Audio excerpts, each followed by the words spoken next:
Les contes et légendes contiennent la sagesse de l'Afrique. Ils sont le voile qui recouvre les secrets de la tradition. Tous les aspects moraux, physiques, séculiers peuvent y être évoqués. Le griot, le conteur, est souvent dépositeur de messages qu'il faut parfois écouter et comprendre. Et c'est le cas des journalistes du monde entier qui sont là pour relayer l'information telle qu'ils l'ont vue, telle qu'ils l'ont entendue. Et c'est justement ce que nous allons faire au cours de cette autre édition de Grande Tribune. Madame, Messieurs, bonjour. Très heureux de vous retrouver encore aujourd'hui, ce samedi, pour une nouvelle édition de Grande Tribune, la deuxième du genre. Et comme à notre habitude, nous allons analyser, décrypter l'information telle que traitée par nos confrères de la presse écrite internationale, c'est-à-dire africaine, asiatique, européenne et surtout américaine. À mes côtés, comme à mon habitude, c'est tout simplement Raoul Pépin Benabena. Bonjour Raoul. Bonjour Steve Josselingos, c'est avec un réel plaisir que nous lançons à cette nouvelle aventure. En tout cas, tout semble dire que nous sommes des pieds en guerre pour analyser, pourquoi pas, expulser les meilleures unes qui sont cachées quelque part dans le monde entier et que nous allons mettre sous la dent de nos nombreux téléspectateurs qui nous suivent en ce moment. La nourriture de l'esprit, c'est l'information. Quand cette information manque, on parle de constipation mentale. Par conséquent, on s'accroche aux rumeurs, à un langage ordurier, cartésard et bien d'autres choses qu'on ne saurait citer ici. Madame, Messieurs, la connaissance, c'est le pouvoir. Tout de suite, une petite transition et on revient.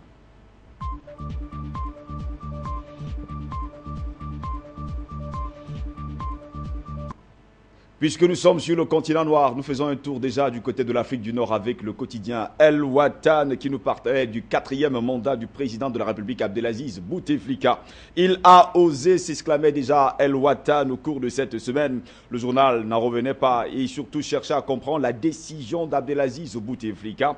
Et bien sûr, revenant pour un 4e mandat à un âge aussi avancé, puisqu'il faut le préciser par ailleurs, beaucoup de personnes le disent malade. D'autres même se posent la question de savoir pourquoi est-ce qu'il revient en tout cas pour un 4e mandat. En tout cas, il a 77 ans et paraît-il qu'il veut briguer un autre mandat de 5 ans dont il aura quasiment 82 ans si jamais il achève ce 4e mandat. On comprend donc ce qui pose problème en ce moment en Algérie. Le président, dont les populations vont d'ailleurs sortir dès ce jour pour exprimer leur gourou, leur désapprobation du 4e mandat de M. Bouteflika. Les manifestations sont annoncées à Paris et à Marseille, également en Algérie, sur toute l'étendue du territoire national. C'est dit que c'est une véritable guerre qui est lancée de ce côté, mais surtout, s'il faut revenir sur cette information que nous dit El Watan, qui voudrait comprendre pourquoi le président algérien revient pour un 4e mandat. Persiste ici, persiste et insiste pour un 4e mandat, alors qu'il semble être un peu malade. Il faut tout simplement comprendre que le président algérien est maintenant pris d'assaut par ses membres, les membres de son parti, qui le prennent et mettent devant. Et par conséquent, derrière, ils vont tisser des ficelles. Donc le président algérien, il n'est plus là parce qu'il veut être là pour un 4e mandat. Vous allez d'abord voir que M. Abdelaziz Bouteflika annonce quasiment sa candidature aussi longtemps, après avoir attendu aussi longtemps que cela pouvait être attendu. Mais ce n'est pas lui-même qui l'annonce de façon officielle, c'est le Premier ministre qui monte au créneau pour annoncer la candidature. Et on nous faisait comprendre qu'en fait, cette annonce était par procuration. Voilà, a-t-il été mandaté? C'est la question que nous allons nous poser. Mais toujours elle dit qu'en Algérie, c'est pratiquement la déception. Les Algériens ne veulent plus de Bouteflika parce qu'ils estiment qu'il faut déjà un changement. Le président a démontré pendant 15 ans ce dont il était capable de faire. Il est temps peut-être de laisser aux autres également de montrer. Raoul Pépin Benabena, il faut quand même préciser par ailleurs que ce n'est pas comme dans d'autres pays du continent noir. Il faut quand même dire que la constitution algérienne le lui autorise. Oui, effectivement, voilà pourquoi la candidature a été retenue. La Constitution le lui autorise. Il peut aller même jusqu'à 7 mandats. Alors qu'est-ce qui gêne aujourd'hui? Ce qui pose problème en ce moment d'Algérie, c'est que je vous ai dit il y a quelque temps que la candidature de M. Bouteflika semble être soutenue par quelques institutions. Donc il n'y a plus de neutralité dans le vote qui viendra. Donc pour certains hommes politiques et observateurs, en tout cas algériens, on a l'impression que M. Bouteflika ne sera pas président, mais plutôt quelqu'un d'autre qui prendra sa place. Ça c'est clair. Bon, allons voir. Mais il peut rester là. Mais des gens tirent les ficelles dans l'ordre. On a vu ça dans plusieurs États. Mais ce qui choque un peu les Algériens, c'est que le président est dans l'incapacité. Il a été malade pendant très longtemps. Il était à On l'a même dit mort. On l'a même dit mort quelquefois. Les journaux ont dit même qu'il était dans l'incapacité totale de gérer. Et je vous rappelle que depuis qu'il est rentré en Algérie, il n'a pas encore fait 2 sorties. C'est une seule sortie officielle qu'il a eu à faire. Donc c'est dit que le président n'est plus sur ses pieds. Bon, maintenant, revenir pour un quatrième mandat. C'est pourquoi est-ce qu'on veut un président invalide? Un président qui peut mourir même dans l'exercice de son pouvoir. Ça peut créer les catombes pour le peuple algérien. Et c'est ça que les Algériens... Il ne faut pas également oublier que M. Abdelaziz Bouteflika joue quand même à un moment donné d'une belle popularité du côté de l'Algérie, même si aujourd'hui, certains Algériens qui sont à Marseille et à Paris ont décidé de descendre dans la rue pour dire non, en tout cas, à ce quatrième mandat. Les Algériens ne disent pas non parce que Bouteflika est un mauvais président, mais ils disent non parce qu'il n'a plus de capacités physiques et peut-être même mentales de gérer le peuple algérien. Il faut savoir laisser les choses avant que les choses ne vous quittent. Et c'est ça les Algériens. Les Algériens ont apprécié le mandat de M. Bouteflika. Il a fait 15 ans quand même. On a vu les réalisations qu'il a eu à faire avec l'Algérie. Les Algériens ont été très contents à un moment donné. Mais maintenant qu'on estime qu'il a tout démontré et que la maladie a tendance à le rattraper, autant mieux laisser la place à quelqu'un d'autre qui peut aller, au lieu de le placer là et tirer les ficelles derrière. Donc cela veut dire que vous êtes comme la plupart des gens qui disent vaut mieux quitter les choses avant que les choses ne vous quittent. Comme le disait El Watan, en tout cas au cours de cette semaine, quatrième mandat, il a osé s'exclamer le quotidien algérien. El Watan à sa parution de cette semaine. Le journal n'en revenait pas, il cherchait à comprendre la décision d'Abdelaziz Bouteflika revenant pour un quatrième mandat à un âge aussi avancé. Aujourd'hui, âgé de 77 ans, est tellement malade, comme l'apprenaient en tout cas nos confrères de El Watan. C'est-à-dire en tout cas au cours de cette semaine dans les colonnes du quotidien algérien. Passons, nous faisons un tour du côté de l'Afrique centrale, cette fois-ci avec le journal de Bangui qui nous parlait de l'alerte. Le colonel Jean-Francis Bozizé a été vu à boire. Selon le journal de Bangui, les lieutenants de l'ancienne rébellion qui a porté le général François Bozizé au pouvoir se regrouperaient sur le territoire national. Selon les sources de la FACA, le fils aîné du président déchu a été vu à boire, chef-lieu de la préfecture de la Nana Mambéré, où il était installé et surtout où a installé en tout cas une base militaire française dans les années 80 et 90. Est-ce que cela présage aujourd'hui la venue en tout cas, ou alors l'arrivée au pouvoir, la revenue au pouvoir, si vous voulez que j'utilise ce terme ainsi, de M. François Bozizé au pouvoir? Alors, rien n'exclut, lorsqu'on regarde les mouvements de va-et-vient qui s'effectuent en ce moment en République centrafricaine, on ne sera pas surpris de voir M. Bozizé revenir d'ailleurs dans une lettre anonyme qu'il a dû adresser aux autorités là-bas en République centrafricaine. Il a dit qu'il reviendrait prendre son siège de président de la République. Ça, nous avons l'information et nous pouvons aisément donner cette information parce que nous avons toutes des preuves tangibles. Alors, c'est qu'il revient quand même de penser dans cette histoire du fils Francis, je crois, Jean-Francis Bozizé, qui a été aperçu aux environs de Bois. Et je vous ai fait remarquer ici que Boire, c'est une zone qui est à majorité occupée en ce moment par les anti-Balaka. Et quand vous savez très bien que les anti-Balaka, dans les 9 groupements qui constituaient... ils sont également il y a 3 groupements qui sont restés armés et qui sont proches du président François Bozizé. Lui-même qui a été chassé du pouvoir, il faut le rappeler, le 24 mars 2013, par un certain Michel Djoto Diaditon. Il est déjà un très grand entrepreneur du côté du Bénin. Alors, ce que nous voulons faire comprendre, le message que nous voulons faire passer, c'est effectivement François Bozizé peut revenir. Mais comment ne va-t-il pas revenir par voie démocratique? Pas du tout. Il est en train de s'armer. Il vient, on voit son fils et quelques lieutenants qui l'ont conduit au pouvoir. Rappelez-vous. En tout cas, selon nos confrères, il a seulement été vu. Non, mais il a été vu. Lorsqu'on voit quelqu'un, c'est pourquoi. Lorsque le père est en train d'être pourchassé pratiquement, et le fils, qui était d'ailleurs un grand lieutenant dans l'armée de son père, est entrevu aux alentours, et là où on sous-estime très souvent que c'est là où il y a même des exactions commises. Alors, je voudrais vous faire remarquer que François Bozizé arrive au pouvoir, je crois, c'était le 15 mars 2003, lorsqu'il arrive au pouvoir, il avait un certain nombre de lieutenants avec lui, et les mêmes lieutenants sont également aperçus dans la localité des Bois. C'est pour faire quoi? Ce n'est pas pour demander aux Centrafricains de se taire. C'est pour leur dire, écoutez, nous avons un combat à mener, allons jusqu'au bout, parce qu'il faudra que nous revenions au pouvoir. Ça peut également être le cas pour dire, en tout cas, ces lieutenants, laissez tomber, il faudrait la paix en Centrafrique. Si c'était le cas, on aurait quand même vu des signes, parce qu'en réalité, en République centrafricaine, c'est toujours les anti-Balaka qui sont dans ces exactions commises de la plus mauvaise des manières. Si c'était le cas, ces anti-Balaka qui comprennent très bien le langage de M. François Bozizé, rappelez-vous, c'est M. François Bozizé qui vient les ramener dans les cages. Mais rappelez-vous également que M. François Bozizé a été accueilli en pompe du côté de Yaoundé, la capitale du Cameroun, par pas mal de ministres et surtout les hommes politiques du Cameroun. Bon, il jouit quand même de sa casquette d'ancien chef d'État, donc c'est tout à fait normal que le Cameroun nous réserve peut-être cet accueil, mais plus en tant que chef d'État en République centrafricaine, mais en tant qu'ancien chef d'État. de la Centrafrique. En tout cas, comme le disait le journal Le Bangui, au cours de cette semaine, alerte le colonel Jean-Francis Bozizé a été vu à boire, selon le journal de Bangui. Les lieutenants de l'ancienne rébellion qui a porté le général Bozizé au pouvoir se recupéraient sur le territoire national, en tout cas selon les sources de la FACA, qu'ont obtenu en tout cas nos confrères du journal de Bangui au cours de cette semaine. Le fils aîné du président déchu, François Bozizé, a été vu à boire, chef-lieu de la préfecture de la Nana Mambéré, où était installée une base militaire française dans les années 80 jusqu'à 1990. Nous espérons tout simplement que le rédacteur en chef du quotidien centrafricain, journal de Bangui, nous allons l'avoir tout à l'heure au téléphone pour pouvoir commenter encore cette une. Steve, peut-être pour mettre un terme à cette actualité, il faut rappeler que François Hollande vient quand même de séjourner sur le territoire centrafricain.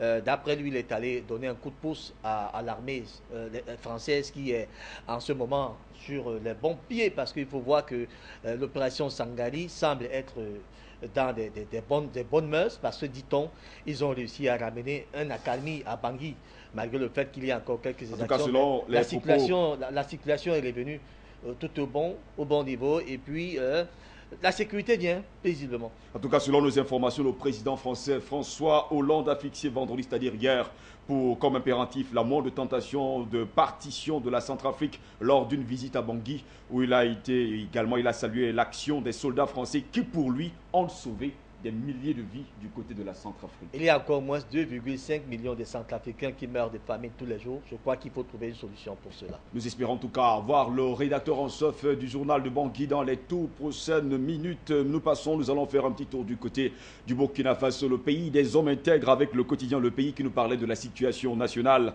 Des bonnets rouges font allégeance à Blaise Compaoré. Selon le pays, l'on ne saurait continuer à changer les règles du jeu à mi-chemin. C'est une situation inconfortable que déploraient nos confrères du quotidien Le Pays au Burkina Faso au cours de cette semaine.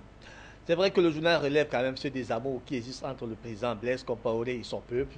Et selon nos confrères du journal Le Pays, ils estiment que le cardinal Ouédraogo, qui est quasiment rentré de l'Italie, du Vatican, récemment, a ravi pratiquement la vedette à M.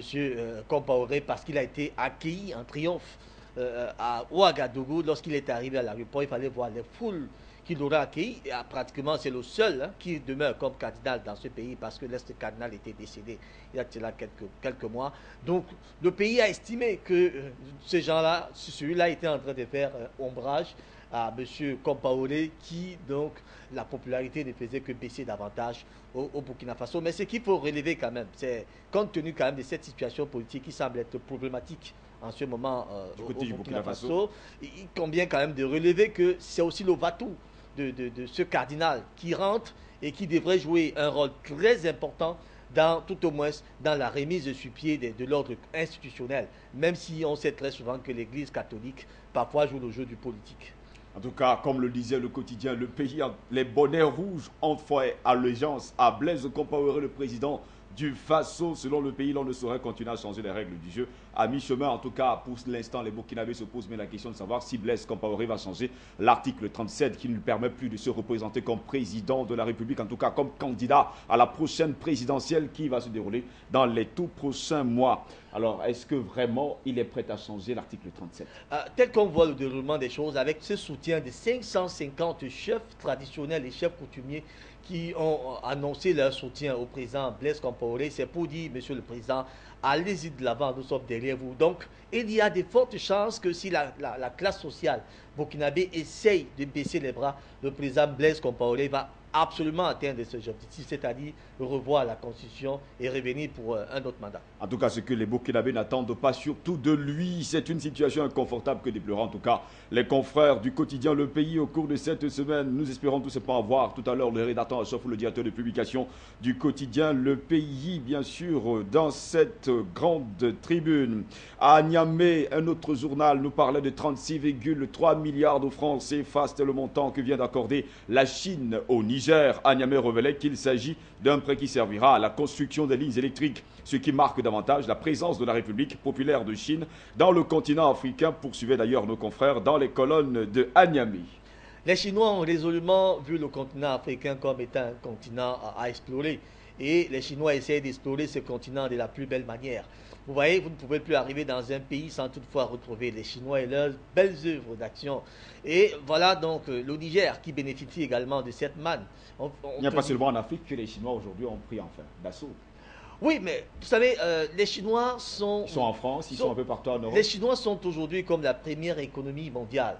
Donc c'est un pays qui a forcément besoin des ressources. Et pour les ressources, surtout minières, et pour les trouver, il faut forcément les venir en Afrique. Et quand on sait que le Niger en possède énormément, ça ne sera pas surprenant de voir que la Chine offre au Niger 36,3 milliards de francs CFA. Ce n'est donc pas tout étonnant. Donc les Chinois veulent venir marquer de leur empreinte passage en Afrique. Oui. Les Chinois viennent marquer leur passage en Afrique. Ils ne viennent peut-être pas comme les Français, tout ravis, ou bien comme les Américains qui viennent pour la guerre, mais ils viennent pratiquement pour ce qu'on appelle un partenariat gagnant-gagnant, même si c'est trop gagnant-gagnant, mais c'est gagnant-gagnant quand même. Les Africains essayent de trouver leur compte. Aujourd'hui, quand même, Raoul Pépin Benabena, l'arrivée des Chinois sur le sol africain fait peur, en tout cas aux Africains. Ça fait peur aux Africains? Peut-être pas tellement, mais ça entraîne la méfiance des Africains qui ont déjà été dupés pendant très longtemps par ces Occidentaux, surtout les Occidentaux qui ont ouvert finalement les yeux des Africains. Donc la présence maintenant, que ce soit des Chinois, des Français, des Américains sur le sol africain, je crois que ça... Nous allons revenir en tout cas avec le quotidien Le Pays. Le rédacteur en chef adjoint, M. Dabadi, est au téléphone. Bonjour, M. Dabadi. Allez-y, vous êtes en direct, monsieur. M. Dabadi, bonjour.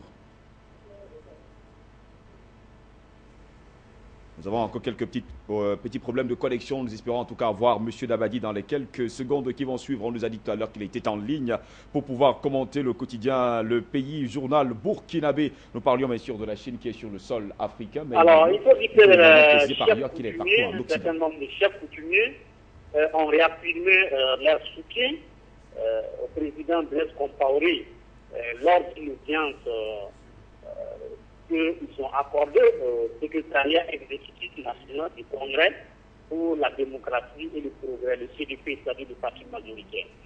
Alors, les faits, effectivement, comme je le disais, entendent jouer un rôle d'éducation, d'apaisement. Alors, il faut dire que le soutien au CDP, alors, le soutien au CDP et au président. Le soutien au CDP et au président du PASO, alors, est un soutien extrêmement important pour ce parti.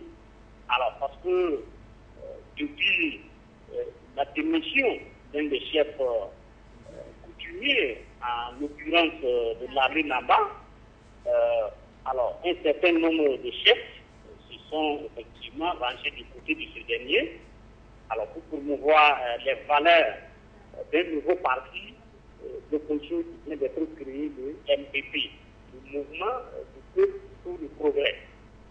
Alors, donc, pour le CDP, même s'il n'a pas dit, on peut dire que c'est une sorte, cette mobilisation de coutumiers aux côtés du président Blaise Compaoré pour l'accompagner dans ses actions en faveur du bien-être des populations de Gambé, une sorte de démonstration de force.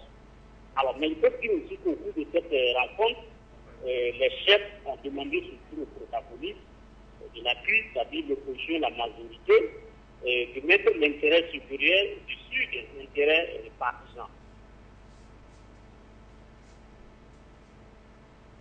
Je ne sais pas si M. Dabadi est toujours au téléphone, mais déjà il nous faisait comprendre pas mal de choses qui se déroulent actuellement dans le pays. Des hommes intègres, le Burkina Faso, nous parlait bien sûr de ces chefs d'État qui ont fait allégeance en tout cas et aux chefs traditionnels que vous citiez tout à l'heure. On nous parle bien sûr d'un nouveau parti qui pourrait être créé, on parle du CDP, on parle également en fait de ces chefs traditionnels en tout cas qui viennent en tout cas en aide aux chefs de l'État pour pouvoir promouvoir la paix du côté du Burkina Faso.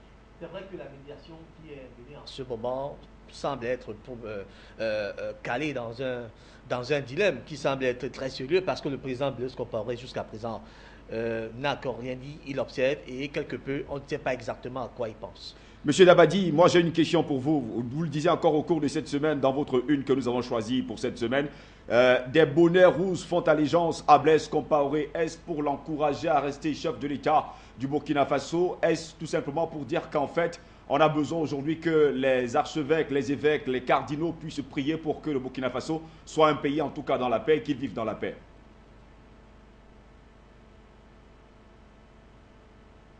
Monsieur Dabadi?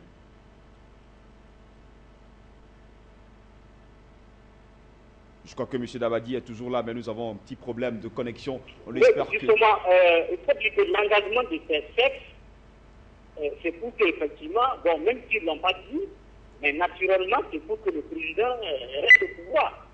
Parce que comme je le disais tout à l'heure, alors il faut dire qu'il y a le niveau des chefs coutumiers, alors il y a une sorte de division. Voilà, vous avez le camp de ceux qui soutiennent le président du Faso et qui veulent qu'il révélote après 2015, c'est-à-dire qu'à l'issue de son mandat, qu'il puisse continuer l'action, parce que pour eux, le président Blaise Compaoré, depuis sa prise de pouvoir en 87, à nos jours, c'est-à-dire 27 ans au pouvoir, a beaucoup travaillé pour la nation burkinabé, parce que depuis l'avènement de la 4e République pour eux, alors le Burkina Faso a été qualifié de pays de paix et de stabilité sociale. Alors, ce qui vous confère pour eux une place renommée dans la région, et dans la sous-région et dans le monde. Mais aussi, il ne faut pas oublier que pour ces chefs, alors le président du Faso a beaucoup contribué à rehausser, j'allais dire, des demandes. Parce qu'aujourd'hui, la chefferie traditionnelle est constitutionnalisée au Burkina Faso. Alors donc, ils ont aussi remercié le président du Faso et pour toutes les actions politiques. Donc, le clair que pour eux, c'est pour que le président Blaise Compaoré puisse poursuivre l'œuvre qu'il a entamée depuis 1987. Merci beaucoup, M. Dabadi, pour votre contribution. Raoul Pépin Benabena, comme le disait le rédacteur en chef adjoint du quotidien burkinabé, le pays. Aujourd'hui, nous faisons comprendre tout simplement que ces chefs traditionnels, en tout cas, encouragent le chef de l'État burkinabé, puisqu'il est là depuis 27 ans. Il a quand même lutté pour la stabilité, la paix, et surtout dans la région, mais surtout également dans la CEDEAO. Oui, ben, la problématique aujourd'hui, c'est de voir est-ce que le président Blaise Compaoré peut encore apporter un plus au peuple burkinabé. C'est de ça qu'il s'agit. Lorsque vous avez déjà démontré quand même ce dont vous étiez capable, il faut laisser la place aux nouvelles énergies. Peut-être la fédération de plusieurs énergies pourront davantage amener le pays en avant. Je crois que c'est ça le problème au Burkina Faso aujourd'hui. Personne ne dit que M. Compaoré n'a pratiquement rien fait, mais on estime qu'il a déjà atteint l'apogée. En tout cas, on espère tout simplement que les choses vont rentrer dans l'ordre du côté du Burkina Faso et que l'article 37 sera respecté. Nous parlions tout à l'heure de Agnamé qui nous parlait de 36,3 milliards de francs CFA. C'était le montant que vient d'accorder la Chine au Niger. Agnamé révélait qu'il s'agit d'un prêt qui servira à la construction des lignes électriques, ce qui marque davantage la présence de la République populaire de Chine sur le continent noir. Nous passons avec Equila Africa. Equila Africa qui nous parlait de la RDC, la République démocratique du Congo. Et bien sûr, on nous parlait de la visite controversée du président soudanais Omar El-Béchir, recherché par la Cour pénale internationale. C'était toute équipe en tout cas la grande une du quotidien panafricain Equila Africa. La présence du président soudanais Omar El-Béchir à Kinshasa pour un sommet de chefs d'État africains a provoqué de vives réactions en République démocratique du Congo et à l'étranger. La Cour pénale internationale demande son arrestation immédiate. Pourquoi toujours demander l'arrestation immédiate des chefs d'État africains en exercice? C'est une question que nous nous posons chaque jour de notre existence. C'est une question à $1 million. C'est une question que nous posons chaque jour de notre exercice, de notre métier. On se demande bien si la Cour pénale internationale était uniquement une affaire des Africains. Mais il faudra quand même revenir sur l'information pour dire que Omar El-Béchir fait l'objet de 2 mandats d'arrêt. Le premier a été donné en 2009 et le second en 2010. Donc il est sous le coup de 2 mandats d'arrêt internationaux. Et la Cour pénale internationale estime que M. El-Béchir, qui se retrouve en ce moment à Kinshasa ayant ratifié bel et bien ses accords judiciaires avec la Cour pénale internationale, a donc ce devoir d'arrêter El-Béchir et de le ramener entre les mains de la CPI. Nous avons un confrère en ligne, M. Matimati, qui a besoin de commenter la une de Agnamé, 36,3 milliards de francs CFA. C'était le montant que venait d'accorder la Chine au Niger. M. Matimati, vous avez la parole. Allô, bonjour, M. Matimati. Bonjour, Monsieur Ngos. Bonjour. Bonjour, Monsieur Steve. Bonjour, Benabena. Si je parle aujourd'hui de l'Afrique-Chine, c'est comme je peux aussi vous dire que je peux parler de la France. Personne n'est contre la France, mais c'est le comportement de certains qui ne sont pas bons. Vraiment, regardons un peu le cas de la famille Gaston Donat. Je dis bonjour à toute cette famille Gaston Donat qui a fait sa vie au Cameroun, qui est actuellement en France. Que je les garde, que j'ai gardé toute cette famille. Parlons de la Chine avec l'Afrique. Je vous donne, quand on prend un exemple d'un pays, c'est que ce pays, ça concerne toute l'Afrique. Je prends le cas, avant l'indépendance, le Cameroun avec la Chine. Le Cameroun était le premier partenaire, ou bien la Chine était le premier partenaire du Cameroun. Mais qu'est-ce qui s'est passé? C'est un sabotage qui a été fait par la France, parce que la France ne voulait pas que la Chine entre au Cameroun. Et c'est réellement, ça c'était le plan de l'UPC. Mais aujourd'hui, ce plan qui a été assassiné, disons massacré, détourné, la Chine revient aujourd'hui en Afrique. C'est le plan. C'est pour cela que je disais hier à l'émission que l'ordre mondial a été fixé avant les indépendants et personne ne peut détourner cet ordre mondial. Tout ce que je peux dire, vous informez les Africains, informez-nous et Dieu vous bénira. Je suis en tout moment avec vous. Merci beaucoup, monsieur Matimati, qui nous parlait bien sûr de ce problème de la Chine. En tout cas, il y a quelques années aujourd'hui, il faut le préciser également, la Chine était arrivée du côté sur le continent noir, mais malheureusement, à un moment donné, la Chine a carrément disparu. Il y avait déjà une organisation qui régnait entre l'Afrique et surtout la Chine. On l'avait surnommé, il y avait un nom en tout cas donné à cette organisation. Mais plus tard, après, la Chine a disparu dans les années 90. On ne se rendait plus compte. On ne savait plus vraiment où se trouvait la Chine. Aujourd'hui, les années 2000 ont permis en tout cas, depuis la fin des années 90 et le début des années 2000, que la Chine revienne en force sur le continent noir.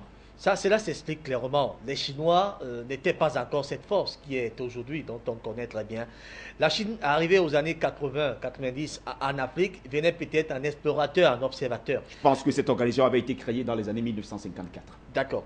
Lorsque cette Chine arrivait en Afrique, il y a quelques années, c'était un titre d'observation parce que la Chine n'avait pas encore ces moyens dont elle dispose aujourd'hui. C'est-à-dire que politiquement prête, financièrement prête, économiquement prête. Physiquement également, parce qu'il y a quand même 1,5 milliard de personnes. Donc la Chine a donc dû marquer d'un saut un recul en arrière pour mieux réfléchir. Vous voyez donc la manière dont la Chine intègre l'Afrique maintenant. C'est de la plus belle manière. La Chine n'est pas venue avec des armes, pas du tout. Mais la Chine est venue vous dire, nous pouvons faire ceci pour vous.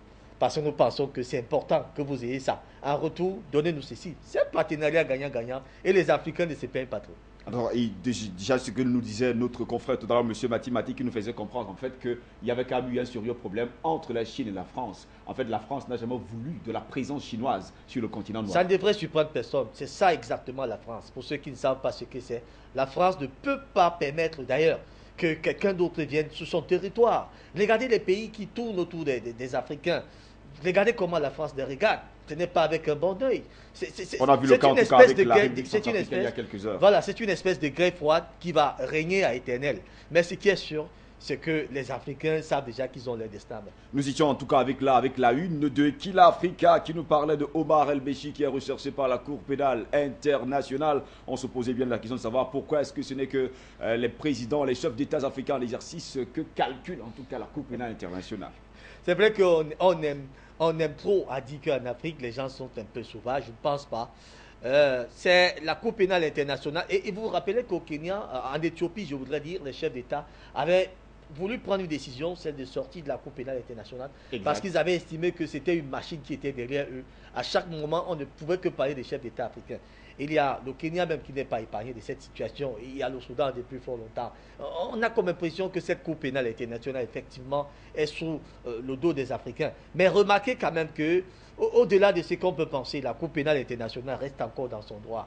Celui de garantir tout au moins l'équitabilité dans certaines choses. L'équité, si vous voulez, ou l'équitabilité, c'est une expression française aussi. Alors, ce que je souhaite que vous puissiez retenir de tout cela, Steve Goss, c'est que nous arrivons dans une situation telle que, aujourd'hui, il faut bien que les Africains sachent se définir. Et je crois qu'à partir de là, même la Cour pénale internationale saura leur donner raison. En tout cas, pour l'instant, M. Omar el-Béchir est surtout soupçonné de crimes de guerre, de crimes contre l'humanité. Tout à fait. Il faut préciser que c'est au vu des exactions commises au Darfour. Au Darfour. Et malheureusement, on pensait que la guerre, que la hache de guerre avait été enterrée entre la Cour pénale internationale et le Soudan, mais malheureusement, en fait, elle ressurgit tout simplement. Passons à une autre une, cette fois-ci, c'est le Républicain qui nous parlait bien sûr de la gestion de l'insécurité au nord. Le Républicain révélait l'impuissance des autorités, même si la question est une interrogation. Nos confrères dressaient un constat fragile, mettant en mal le rôle presque impuissant des autorités maliennes dans la gestion de la crise au nord du Mali. On espère tout simplement avoir tout à l'heure le rédacteur en chef du quotidien Le Républicain, qui est un quotidien malien. Alors, est-ce qu'on peut dire aujourd'hui, on parle toujours un peu trop de la fragilité du nord du Mali? Effectivement, il y a des troupes rebelles qui veulent dicter leur loi là-bas. Paraît-il même qu'ils ont des approbations de la part des Nations Unies qui semblent plus ou moins leur dire ce qu'il y a lieu de faire. Mais ce que je voudrais faire remarquer quand même, c'est qu'au nord Mali, la médiation qui est menée aujourd'hui, qui semble être menée aujourd'hui par le Mali, l'Algérie, le Maroc, semble être problématique parce que la CEDEAO, à un moment donné, présentait son gourou face, par exemple, à l'entrée du Maroc dans cette affaire. Et on est aujourd'hui à se poser la question de savoir si l'État du Mali, va effectivement s'en sortir dans cette crise qui, il faut le dire, date déjà de très longtemps et qui fragilise davantage le Nord Mali, qui demande aujourd'hui une médiation assez sereine et assez sérieuse. C'est vrai qu'il y a des partis qui sont en ligne. Il y a le Burkina Faso par l'entremise de M. Blaise Compaoré qui reste le premier médiateur de ce conflit. À mon avis, il n'a pas encore été chassé. Nous avons un appel depuis la Côte d'Ivoire. Bonjour. Allô, bonjour. Ok. Bonjour, monsieur. Bonjour, vous avez la parole. Oui, allô, vous bonjour. bien sûr faire votre intervention. Oui, c'est docteur monsieur Brutano. Allez-y, monsieur. Voilà, tout à l'heure, vous avez parlé de la Cour pénale internationale. Exact. Et cette Cour pénale internationale, oui, et cette Cour internationale pénale, tout à l'heure, il y a le Kenya qui a trouvé qu'il fallait maintenant une cour pour l'Afrique. Or, ce monsieur Kenya qui aujourd'hui parle de cela, c'est parce qu'il sait qu'il était chef rebelle et que tôt ou tard, il serait poursuivi par la Cour pénale internationale, qu'aujourd'hui, il veut que la Cour pénale internationale ne s'occupe plus de l'Afrique, que l'Afrique même forme sa cour de justice. Mais ils ont été ceux-là qui ont amené Laurent Gbagbo à la Cour internationale pénale. Donc il ne faudrait pas que l'Africain voit ce qui est mal pour lui et qu'il trouve que c'est bien pour d'autres. Nous savons que la France et la Cour internationale pénale ne font pas l'affaire de l'Afrique, c'est vrai. Ils sont contre les intérêts de l'Afrique. Mais depuis lors, l'Afrique devait se rappeler au moins qu'il y a des hommes africains comme les Lumumba, autres, qui ont d'abord voulu que l'Afrique soit une force. Et politiquement, les gens étaient fragilisés par la France. Chacun suivait la France pour venir détruire son propre pays. Aujourd'hui, nous sommes dans ce chemin. Si la France et l'Afrique veut se retrouver, il faut qu'elle soit unanime, qu'elle passe d'une seule voix pour bouger la France d'abord hors de l'Afrique, et l'Afrique s'organise en elle-même, battre sa monnaie et passe sa justice. Sans ça, nous ne serons pas encore libres. Et les petites décisions de personnes, on veut maintenant, à partir d'aujourd'hui, faire une cour africaine, ça ne serait pas possible parce que nous sommes encore sous la domination française. Lui, il le dit pour échapper à la Cour pénale internationale. Car il sait qu'au Kenya, il était chef rebelle avant qu'il ne soit aujourd'hui un membre influent de l'Union africaine. Donc lui, c'est sa cause qu'il défend. Voilà ce qu'il voulait un peu apporter. Merci beaucoup, docteur. Merci de votre contribution. Eh bien, Raoul Pépin Bénin, on parle bien sûr de Mwai Kibaki, qui est le président kenyan. Ça, il faut le préciser. On le sait tous, il était d'abord un rebelle avant d'arriver au pouvoir. En fait, pour le docteur, il y a un sérieux problème, c'est qu'il protège ses intérêts. Il se protège en fait de la Cour pénale internationale. C'est justement pourquoi il demande à créer une Cour de justice africaine. C'est vrai que l'idée de créer une Cour de justice africaine ne serait pas aussi mauvaise. même si on peut lire des intentions des uns et des autres de se protéger contre la Cour pénale internationale, mais c'est quand même de la justice. S'il faut prendre ça au sérieux, eux-mêmes ne vont pas pouvoir se protéger parce qu'en réalité, la Cour pénale africaine, vous avez dit? Oui, Cour pénale internationale. Enfin, la Cour pénale internationale, voilà, une justice africaine va également suivre les chefs d'État africains si jamais cela s'avère être vrai, que les exactions sur lesquelles ils sont reprochés sont avérées. Et surtout avérées. Vous voyez donc qu'il n'y a donc pas moyen de se cacher contre quelconque justice. Ce qui est gênant dans cette affaire, c'est que la Cour pénale internationale semble être partisane. C'est ce qui est gênant. Lorsque vous voyez ce qui se passe en Syrie tous les jours, on a vu quand même le chef de l'État des États-Unis d'Amérique, George Walker Bush. Vous vous demandez si la Cour pénale internationale On connaît également ce que Sarkozy a fait. On connaît pas mal de choses. Pourquoi est-ce qu'ils ne sont pas poursuivis? C'est sur les autres, enfin, c'est les chefs d'État africains. C'est autant de questions alors qui amènent des Africains à réfléchir et à se dire finalement, cette affaire-là, ce n'est pas pour nous, c'est pour les autres. Monsieur le docteur nous disait tout à l'heure que l'Afrique n'est pas une force. Il faudrait que l'Afrique devienne une force. Et c'est justement pourquoi les ancêtres comme Kwame Nkrumah voulaient que l'Afrique soit carrément une force unie et surtout avoir une monnaie unique. C'est ce qu'on décrit depuis fort longtemps, mais le problème africain, c'est que certains se sentent comme étant dans des États faibles, dont ne veulent pas être tout à fait agglutinés par des gros États. Vous voyez donc pourquoi il y a souvent ce recul lorsqu'on parle des États-Unis d'Afrique. Quelqu'un va se demander, je suis la plupart des gens, les peuples des États n'ont pas besoin d'être phagocytés par les grands États. Je suis chef d'État dans mon pays. Que serais-je donc dans les États-Unis? Un gouverneur. Voilà autant de questions. En tout cas, on espère que les choses vont s'arranger sur le continent noir parce que nous savons une chose, nous avons foi que l'Afrique va se réveiller. Il y a quelque chose de pire dans la vie que de n'avoir pas réussi, c'est de n'avoir pas essayé. En fait, il faudrait que les chefs d'État africains, que ceux qui sont sur le continent noir, que la jeunesse africaine puisse se mettre ensemble pour que demain après-demain, le continent noir se réveille. Et nous attendons toujours en tout cas la réaction du rédacteur en chef du quotidien Le Républicain, qui est un quotidien malien, qui nous parlait de la gestion de l'insécurité au nord du Mali. Le quotidien Le Républicain relevait l'impuissance des autorités. Même si la question est une interrogation, nos confrères dressaient un constat fragile mettant en mal le rôle presque impuissant des autorités maliennes dans la gestion de la crise au nord du Mali. Nous passons avec New Vision. Nous sommes là en Ouganda. Le président Yoweri Museveni a finalement signé la loi anti-gay votée par le Parlement ougandais. New Vision, qui relayait l'information au cours de cette semaine, précisait que le chef de l'État ougandais va en guerre contre les artisans de cette pratique homosexuelle qui, selon le journal, ne serait pas à l'état normal. Je vais me permettre quand même de lire intégralement cette phrase du président Museveni. Il dit ceci. Il dit... selon Yoweri Museveni, aucune étude n'a montré que l'homme peut être par nature homosexuel. Et il dit ceci.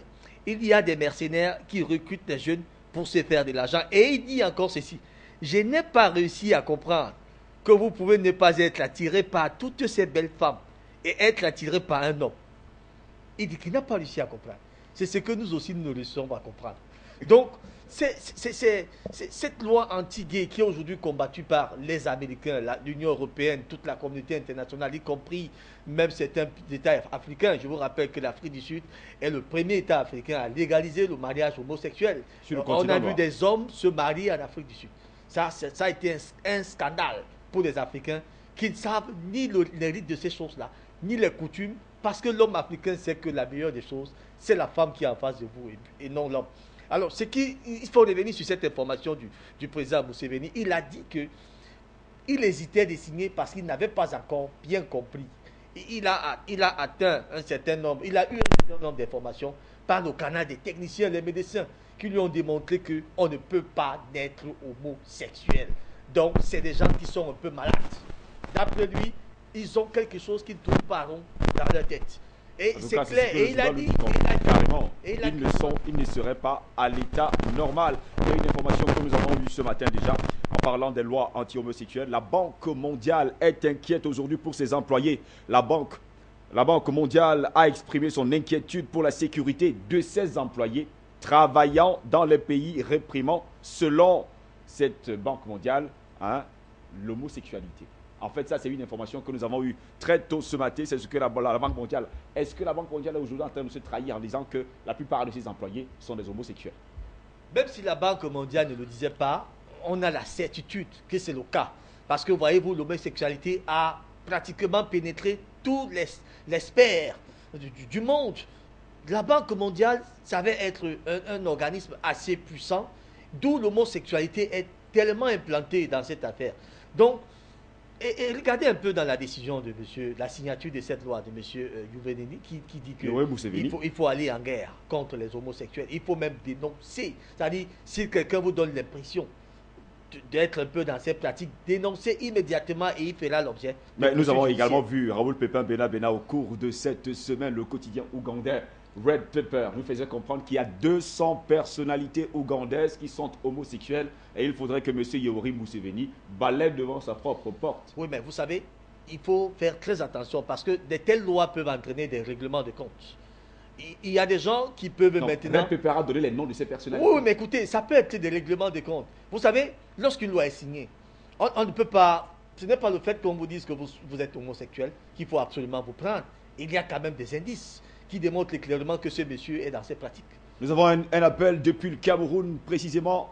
Nous avons un appel depuis le Cameroun, depuis Ebolova, on nous a dit depuis Ebolova, dans le sud du Cameroun. Bonjour. Albert, depuis Ebolova, au Cameroun. Oui, bonjour. Bonjour. Moi, j'ai une préoccupation. Est-ce qu'on parlait de l'homosexualité? Il faudrait que les Européens se marient entre eux. Quand ils vont finir de se marier, nous allons les coloniser. Parce que c'est inadmissible. Dieu crée l'homme et la femme. Et vous voulez nous imposer des histoires qui n'ont rien à voir avec notre culture. Ça ne marche pas. On se demande, nous vivons dans quel monde? Ils continuent. Au Canada, 60% des personnes de troisième âge. Aujourd'hui, ils appellent des jeunes pour aller travailler. Ça serait une nouvelle forme de colonisation. Qu'ils continuent à signer des...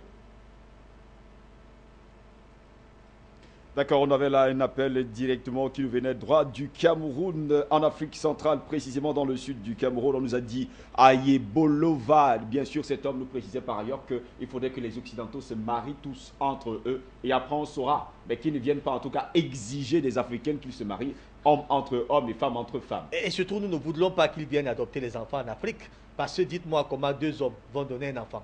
À moins que le Seigneur Dieu qui aura pitié d'eux un jour va permettre à ce qu'un homme se transforme en une femme pour donner un enfant. C'est quand même surprenant, Steve Josselin-Gos. On est un peu gêné lorsqu'on parle de ce genre de situations sur des antennes de télévision aussi fiables comme les nôtres. Mais on est obligé de dénoncer quand même cette pratique qui, semble-t-il aujourd'hui, est comme la règle dans le monde entier.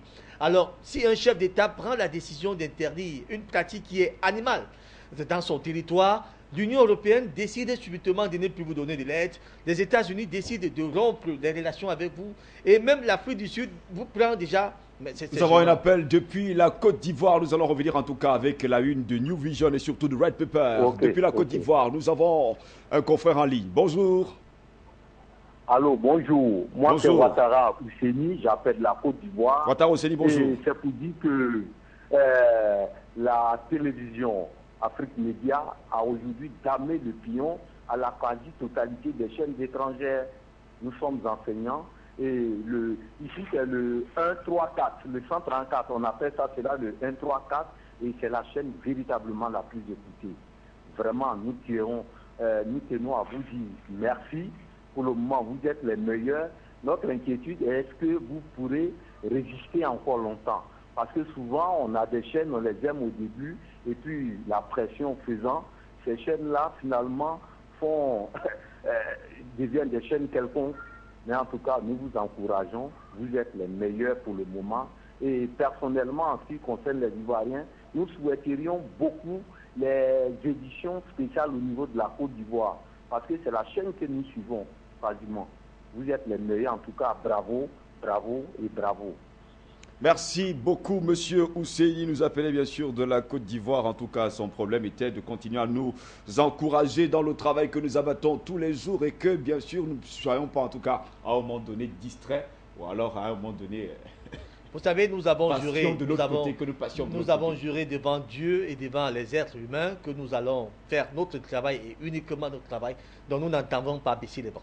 En tout cas, comme je le disais tantôt en parlant des lois anti-homosexuelles, la Banque mondiale est inquiète pour ses employés. La Banque mondiale a exprimé son inquiétude pour la sécurité de ses employés travaillant dans les pays réprimant l'homosexualité selon bien sûr un mémo interne que nous avons eu connaissance. Nous vous donnons bien sûr cette information. En tout cas, ils nous ont trahis. On a Clément depuis la capitale camerounaise, Yaoundé. Bonjour Clément.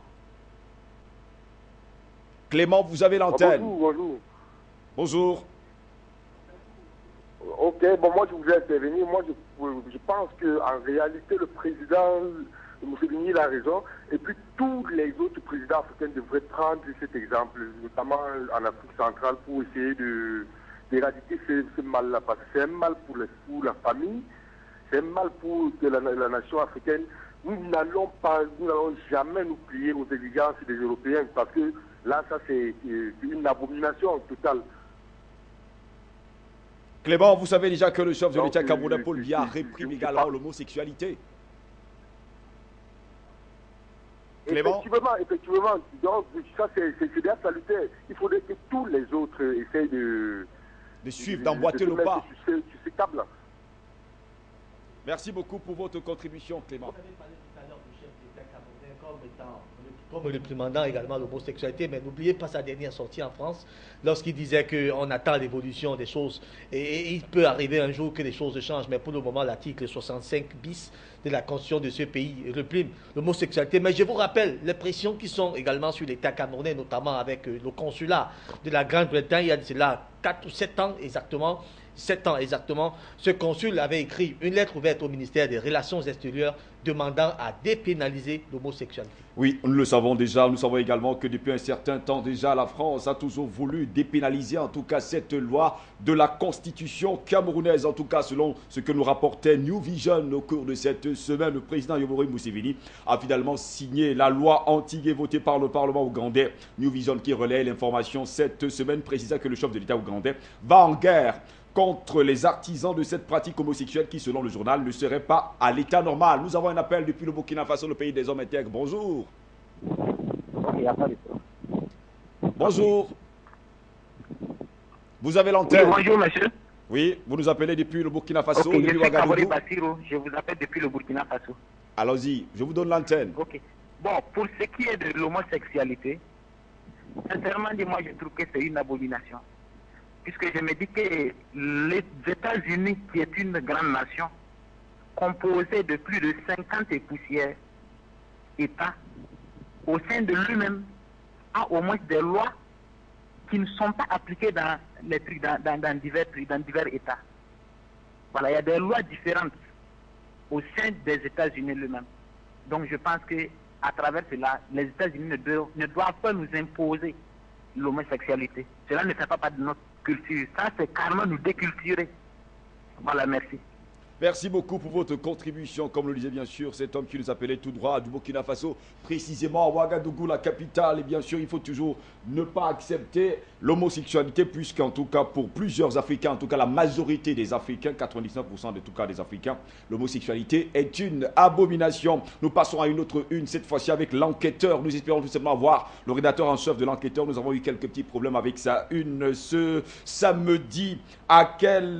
À quel IBK se vouer? Ça, c'est la question qui s'interroge en tout cas l'enquêteur au cours de cette semaine. Le journal constatait que le chef de l'État du Mali s'emporte contre le capitaine vieillissant. Le capitaine vieillissant sur 120 millions de Compaoré à la presse malienne, parlant de l'opération Serva le Mali. Le journal y voit de l'imposture dans toute sa splendeur. C'est vrai quand même que ces gens-là ont une spécialité, la titraille. Parfois, lorsque vous vous tenez à cette titraille, il y a de quoi vous perdre. Il y a des moments où, si vous ne maîtrisez pas l'actualité, vous allez vous demander... C'est justement pourquoi nous sommes là pour décrypter, analyser l'information pour nos téléspectateurs qui sont à la maison et qui ne comprennent pas vraiment à quoi nous va cette question. À quel IBK se vouer? Voilà. C'est la grande interrogation de l'enquêteur au cours de cette Disons, le journal L'Enquêteur, par le biais de son directeur de publication que nous allons saluer ici, je crois, un certain Alio Daïou, qui nous a fait l'honneur de nous envoyer... en tout cas, qui va nous appeler tout à l'heure. Il nous a fait l'honneur de nous envoyer son journal qui, malheureusement, n'a pas pu... on ne sait pas pourquoi, c'est la technique qui a fait la technique. C'est quelques petits problèmes de technique. Alors, mais ce qu'il faut dire, hein, Steve Chouslingos, c'est que Ibrahim Boubacar Keïta semble être dans un dilemme. Il ne maîtrise plus exactement la situation telle qu'on aurait cru au départ. Et quand l'enquêteur se demande à quel IBK c'est voué, c'est que l'enquêteur recherche la personnalité et ne retrouve pas. Parce que le président IBK semble être pris dans un piège dont il ne maîtrise ni les tenants, ni les aboutissants. Oui. Et la situation qui prévaut au Mali aujourd'hui, au nord Kidal, lui laisse pratiquement impuissant. Et il est obligé d'écouter tout simplement la communauté internationale. Ce que dira la France, ce que dira les Nations Unies.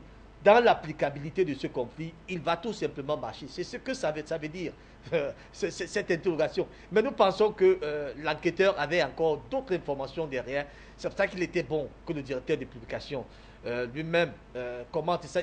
Mais je voudrais relayer quand même, puisque nous avons aussi cette le devoir, c'est notre devoir également. Notre devoir de le faire. Je voulais relayer que le journal met également en mal la discorde qui existe entre les différents groupes qui doivent assurer la médiation dans la crise à Kidal. C'est justement là le problème. Et cela met donc le Mali à mal, au tel point où les Maliens ne savent plus exactement à quel IBK se vouer. En tout cas, à quel IBK se vouer? On parle bien sûr de 120 millions de Compaoré à la presse malienne. Pourquoi est-ce qu'on a besoin de parler aujourd'hui de 120 millions de Compaoré alors que M. Compaoré n'a rien à voir avec cette histoire? Vous vous rappelez, quelque temps, on disait que M. Compaoré a également donné à la Côte d'Ivoire une espèce de 400 milliards de francs CFA. Il se pourrait qu'au Burkina Faso, il y a assez d'argent à distribuer aux pays voisins qui sont en difficulté, alors que dans son propre pays, il y a de sérieux problèmes de salaire. Chaque jour des grèves, il y a des institutions qui sont dans la rue, les greffiers qui sont dans la rue, les présidents des tribunaux qui sont dans la rue, les avocats qui sont dans la rue, les lycéens qui sont dans la rue. À un moment donné, on se pose la question de savoir pourquoi donner 120 millions de francs CFA à un autre pays alors qu'il y a un sérieux problème dans son propre pays. Pourquoi ne pas balayer votre propre cour d'abord avant d'aller balayer la cour du voisin? C'est aussi simple que ça. Bref, c'est le vouloir est, c'est le bien-être à l'extérieur, et pourtant à l'intérieur, c'est des problèmes. On espère en tout cas voir le directeur de publication, soit le rédacteur en chef du quotidien, le journal en tout cas, l'enquêteur qui nous vient tout droit du Mali. Il nous a fait le vœu pied de nous faire signe au cours de cette édition de Grande Tribune qui se déroule tous les samedis, et il faut le dire, tous les samedis matin, 9h30 heure TU, temps universel. Allons-y avec le Daily Observer. Le Daily Observer, ça c'est en Gambie. La question des migrations illégales a été débattue à l'Assemblée nationale du Gambie. Daily Observer précisait que le président de l'Assemblée nationale, s'exprimant au cours de l'examen du rapport annuel 2012 de l'Initiative nationale pour le développement des entreprises, a plutôt fustigé ces jeunes qui croient trouver bonheur hors de leur pays. Est-ce ce que Daily Observer, c'est ce qu'en tout cas le Daily Observer trouvait que ce n'est surtout pas bon du tout pour les Africains d'aller plutôt chercher fortune ailleurs. En tout cas, c'est une observation qu'on fait un peu partout. Oui. On l'a fait également il y a quelques jours encore au Mali, on l'a fait au Maroc, on l'a fait en Algérie, également au Cameroun. On a l'impression que les jeunes Africains quittent plutôt leur territoire, leur pays d'accueil, leur pays en tout cas, leur terre natale, pour aller chercher fortune ailleurs. En réalité, c'est plutôt les politiques nationales qu'il faut le mettre en cause, notamment sur la gestion d'une jeunesse qui devient davantage bouillante. Parce que les jeunes Africains aujourd'hui sont non seulement des intellectuels, mais ils veulent également se définir. Et quand vous êtes donc dans des pays où on ne tient pas pratiquement compte de ce contexte-là, la jeunesse a tendance à aller hors des États et aller faire fortune ailleurs. C'est ce qui semble être le cas aujourd'hui en Gambie, où l'Assemblée nationale s'est saisie du problème. Ils ont donc mis sur la table ce problème pour essayer de réfléchir pourquoi la jeunesse partirait de notre pays pour aller ailleurs.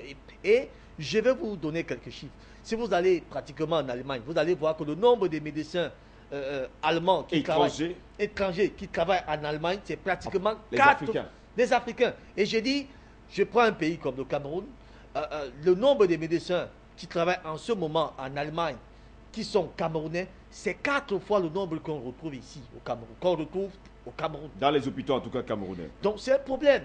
Il y a donc des intellectuels, il y a de la main-d'œuvre qualifiée qui est obligée de sortir du pays. Pourquoi? Parce que dans leur pays, on ne parvient pas à les contenir et ça pose un réel problème. Et c'est bien parce que l'Assemblée nationale gambienne s'est saisie de l'affaire en espérant trouver des solutions. Un homme a dit un jour, la jeunesse est effrayante pour ceux qui l'ont perdue ou qui sont susceptibles de la perdre. Est-ce aujourd'hui vérifié? Parce qu'on a l'impression que la jeunesse, elle est effrayante pour ceux qui l'ont perdue. Parce qu'aujourd'hui, quand même, il faut le dire, l'administration africaine, la fonction publique, elle est vieillissante. Pourquoi est-ce qu'on ne donne pas l'occasion aux jeunes de s'exprimer? J'ai mis en cause tout à l'heure les politiques nationales telles que c'est mené par ceux qui y sont. Voyez-vous, ceux qui sont au pouvoir veulent le conserver.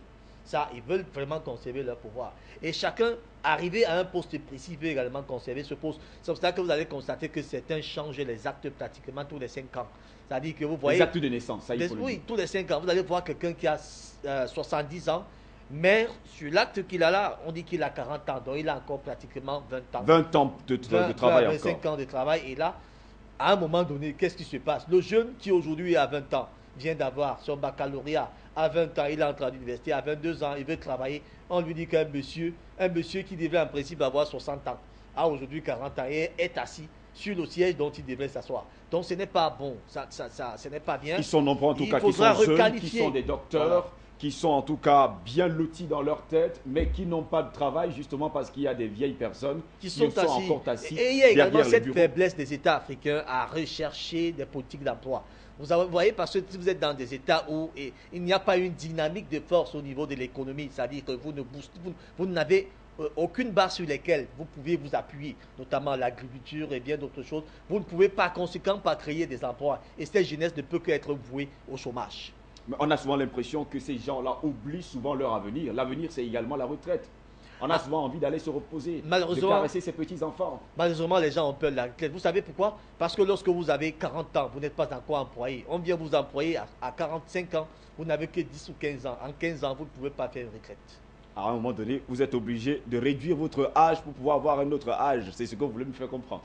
En clair. En clair. Kaloum Presse, c'est une autre une. Nous étions là en tout cas avec The Observer, qui était un quotidien, gabien maintenant. Allons-y avec Kaloum Presse, qui nous parlait de la visite du roi Mohamed VI en Guinée. Les vraies raisons du report, croyez savoir en tout cas Kaloum Presse, et qui évoque un léger décalage du programme entre Bamako et Abidjan. Selon nos confrères de Kaloum Presse, l'arrivée de Mohamed VI, prévu, en tout cas c'était prévu mercredi dernier, n'aura lieu que vendredi ou samedi. En tout cas, c'est ce que nous disaient nos confrères. Mais malheureusement, nous savons qu'en fait, ce sera peut-être mardi prochain. Il est en train d'attendre calmement M. Alassane Dramane Ouattara à Abidjan. Je pense que nous allons prendre M. Eli Ouya, qui nous appelle depuis déjà, c'est le directeur de publication de Kaloum Presse. Vous êtes en direct, le rédacteur en chef de Kaloum Presse. Bonjour M. Eli Ouya.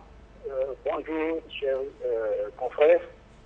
Vous avez l'antenne. Mardi 25 février, c'est vrai que nous tipions à la une les vraies raisons du report de la visite du roi Mohamed VI du Maroc.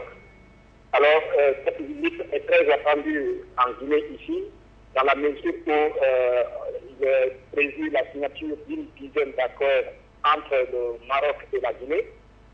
Et donc, ce voyage qui était prévu le mercredi a été reporté pour des raisons que le gouvernement a tenté d'expliquer par un décalage entre le calendrier du roi au Mali et celui de la Côte d'Ivoire.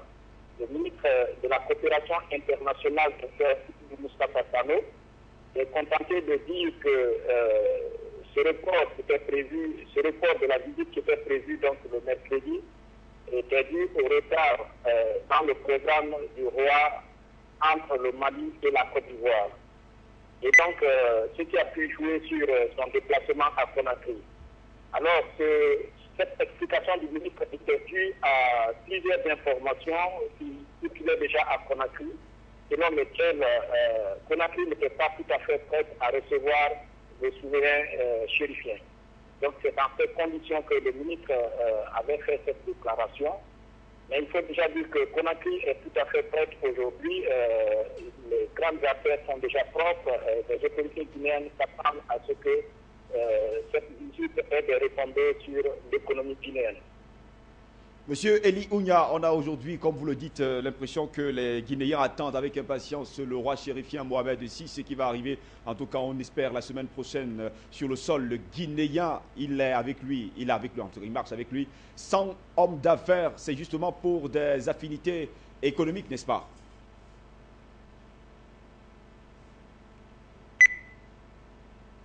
Monsieur Eli Ouya. Je vous écoute. Alors, nous parlions en tout cas de ces 100 hommes d'affaires qui accompagnent le roi chérifien Mohamed VI qui va arriver en tout cas, on espère, la semaine prochaine du côté de la Guinée. C'est quand même pour des échanges d'affaires parce que M. Mohamed VI aujourd'hui a envie en tout cas que les Africains s'entraident entre eux pour pouvoir en tout cas avancer. Voilà, oui, il faut noter que il y a déjà plusieurs entreprises marocaines qui sont présentes en Guinée. Nous avons par exemple le groupe Adoua qui est présent dans l'immobilier en Guinée, et il y a également CIMAF qui est Ciment d'Afrique, une société marocaine qui travaille dans le domaine de ciment. Donc il a déjà construit une cimenterie. Et cette cimenterie devait être inaugurée par le roi Mohamed VI une fois arrivé à Conakry. Mais le roi sera accompagné par plusieurs chefs d'entreprise qui vont venir scruter le domaine des investissements en Guinée. Il est prévu la signature d'une dizaine d'accords entre le gouvernement guinéen et le Maroc.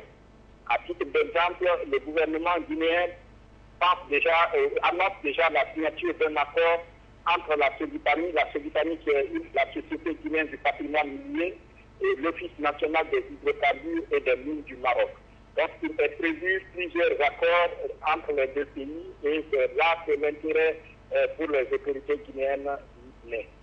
Mais est-ce que dans la conférence, lors de la conférence de presse du ministre guinéen de la communication, n'y a-t-il pas une information qui a exfiltré pour nous donner en tout cas la date exacte de l'arrivée du roi Mohamed VI sur le sol guinéen?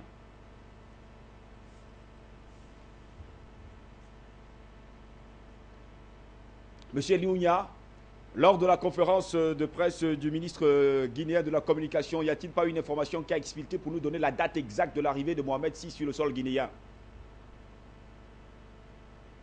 Vous nous écoutez, monsieur Eliounia? En tout cas, nous allons y revenir. J'espère que monsieur Eliounia va surtout répondre à cette question. On espère en tout cas, parce que jusque-là, nos confrères étaient encore en train de chercher les voies et moyens, se poser pas mal de questions. On parlait de mercredi. Vous n'avez pas donné plus de détails sur les raisons. Les autorités qui viennent ne semblent ne pas maîtriser les raisons du report de la visite du roi. Et il avait tout simplement déclaré que ce report était dû à un décalage de programme entre Bamako et Abidjan. Et donc c'est ce qui a joué sur celui de Conakry, sans beaucoup plus de détails sur ces motifs. Monsieur Liounia, est-ce que vous savez que les journaux ivoiriens ont déclaré et surtout affirmé que le chef de l'État ivoirien, M. Alassane Dramane Ouattara, sera sur le sol ivoirien dimanche? C'est peut-être à cause de cela qu'il y a eu un problème de décalage entre Abidjan et aujourd'hui la Guinée-Conakry. En Guinée, déjà informé de cela, et on comprend aisément pourquoi lors la visite du roi Mohamed VI a été reportée. En Guinée, on comprend aisément cela et nous sommes informés de cela. Merci beaucoup pour votre contribution, M. Eliounia. Je rappelle que vous êtes le rédacteur en chef du quotidien Kaloum Presse, que nous allons également revoir à la une et surtout devant vos téléviseurs. On parlait de la visite du roi Mohamed VI en Guinée-Conakry. On espère tout simplement que, parce qu'on nous a dit également, on le sait tout simplement, que M. Alassane Dramane Ouattara, qui avait été opéré d'une sciatique, sera de retour. On nous parlait de son retour en mars. Nous sommes en mars. Et bien sûr, il sera là demain à Abidjan. Il sera à Abidjan demain, dimanche, à Abidjan. Et il a dit qu'il viendra récupérer les affaires de l'État. Il viendra récupérer les affaires de l'État. Comme nous le dit en tout cas Raoul Pépin Bena, nous faisons un tour du côté de la Guinée équatoriale. Cette fois-ci, on nous parlait de l'envoyé spécial du président du Burundi qui vient d'être reçu à Malabo par le président Obiangema Bazogo. L'information qui était contenue dans le site gouvernemental de la Guinée équatoriale précise qu'il s'agissait d'une visite d'amitié, mais surtout également pour parler de l'agriculture de ce pays-là. Raoul Pépin Bena. Il faut tout simplement dire que la Guinée équatoriale et le Burundi semblent être maintenant dans une logique, celle d'aller vers les partenaires. Pourquoi pas ouvrir les vannes dans les domaines de l'agriculture, dans les domaines des pêches et bien d'autres domaines. La Guinée équatoriale qui est restée longtemps renfermée, peut-être parce que n'ayant pas suffisamment de moyens, a trouvé bon aujourd'hui se jeter dans ce un axe central qui est celui de l'agriculture. Et la visite de l'envoyé spécial du président burundais en Guinée équatoriale n'avait rien d'autre qu'une visite politico-économique. Il fallait d'ailleurs raviver l'amitié qui existe entre les deux pays. Les deux pays depuis très longtemps déjà. Et explorer davantage les zones d'exploitation des deux pays, parce que la Guinée équatoriale a besoin que ces entreprises s'installent aussi dans des pays étrangers, tout comme le Burundi veut également que ces entreprises s'installent en Guinée équatoriale. Donc, c'était une rencontre de prise de contact dans ce domaine des affaires, dans les affaires économiques, et puis ça quérit également de la situation On surnomme aujourd'hui la Guinée équatoriale comme étant le Qatar de l'Afrique, le grand Qatar. Oui, cette Guinée équatoriale qui subitement est devenue plus riche et qui, il faut le dire, ne laisse pas parfois les voisins dormir tranquilles. N'est-ce pas, parfois les voisins dormir tranquilles. En tout cas, il y a un homme qui nous a appris une chose. Quand nous étions petits, il a dit en fait qu'il vaut mieux partager un gros gâteau avec peu de convives que de partager un petit gâteau avec trop de convives. En fait. Un gros gâteau avec peu de convives, ça veut dire chacun aura gros. Oui. Mais un petit avec beaucoup, ça veut dire qu'on n'aura pratiquement rien. Les Équato-Guinéens ont compris. Ils sont pratiquement 1 200 000 habitants. Je crois que 200 000 habitants, si les chiffres sont exacts. C'est encore un pays qui est très, on dit quoi, sous-peuplé. Démographiquement parlant, ils sont pas très nombreux. Très sous-peuplés, donc ils ont beaucoup d'argent. Et le président Obiangema fait bien de repartir la manne pétrolière au sein de ces populations. Et je vous rappelle que le SMIC en Guinée équatoriale est pratiquement de 28 millions. Ce n'est pas évident.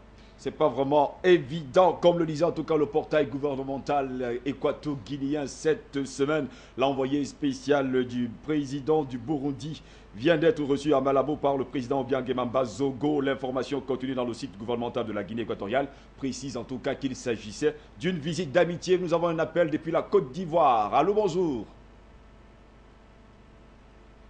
Allô, bonjour, on nous appelle depuis la Guinée équatoriale. Allô, allô, bonjour, vous avez l'antenne. Vous avez l'antenne. On l'espère l'avoir en tout cas tout à l'heure. On parlait bien sûr de la Guinée équatoriale, on espère en tout cas. Je vais intervenir pour le problème de... on ne m'écoute pas, on ne m'écoute pas. On vous écoute, vous êtes à l'antenne.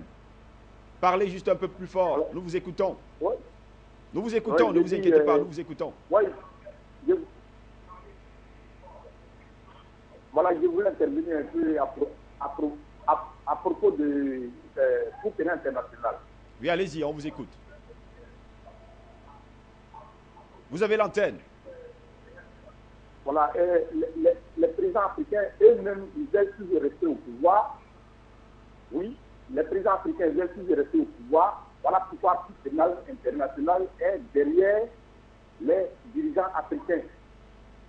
Parce que tout ce qu'ils font,